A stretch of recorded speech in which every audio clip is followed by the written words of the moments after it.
La 79e réunion du Conseil de sécurité de l'ONU à l'honneur.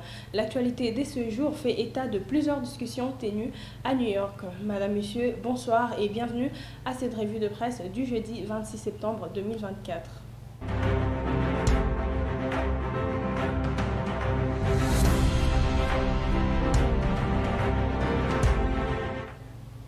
À la une de Info 27, comme prévu, le président de la République démocratique du Congo a pris la parole hier, mercredi, à l'occasion de la 79e Assemblée générale des Nations unies.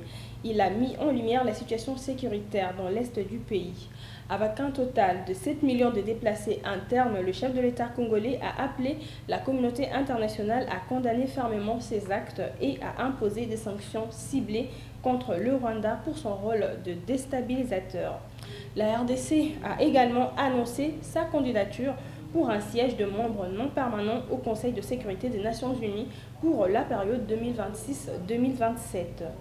Et à ces sujets, le phare a fait savoir que la RDC compte aider à la revitalisation du multilatéralisme mondial auquel tous les membres des Nations unies doivent participer. À New York, Forum des As rapporte que la ministre du Genre, Famille et Enfants, Léonie Kandolo, a fait état des avancées du genre et de droits spécifiques de femmes. Parmi ces avancées, la présence de 32% de femmes au gouvernement souminois ainsi que l'autonomisation de femmes. La première dame est également en séjour à New York. Denise Nyakeru Tshisekedi a participé au repas scolaire respectueux du climat organisé par l'OPDAD, l'organisation de Première Dame d'Afrique pour le développement dont elle est la vice-présidente. C'est aujourd'hui maintenant à Arusha que la RDC devra commencer l'introduction du procès qui l'oppose au Rwanda. Au cours de la première session de ces procès devant la Cour de justice de l'EAC, la RDC doit présenter les preuves de la culpabilité du Rwanda. Selon Forum 2As, le dossier présenté par la RDC est symbolique du combat que mène Kinshasa pour la reconnaissance internationale des crimes commis à l'est de son territoire. Ça bouge dans l'opposition. L'opposition et la société civile de la RDC ont ensemble exécuté un sit-in hier mercredi 25 pour exiger la libération de prisonniers politiques devant le palais de la justice.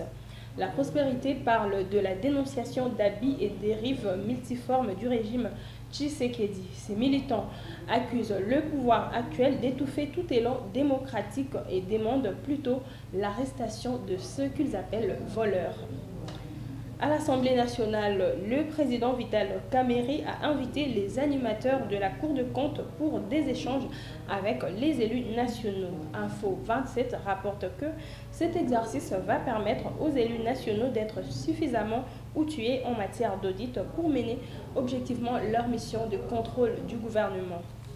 Avec comme titre « Face aux enjeux de l'heure, Sama Kamerhe et Souminois tenus à des priorités claires », le journal évoque la discussion entre la chef du gouvernement et les deux speakers du Parlement, tournant autour de projets prometteurs pour l'avenir du pays.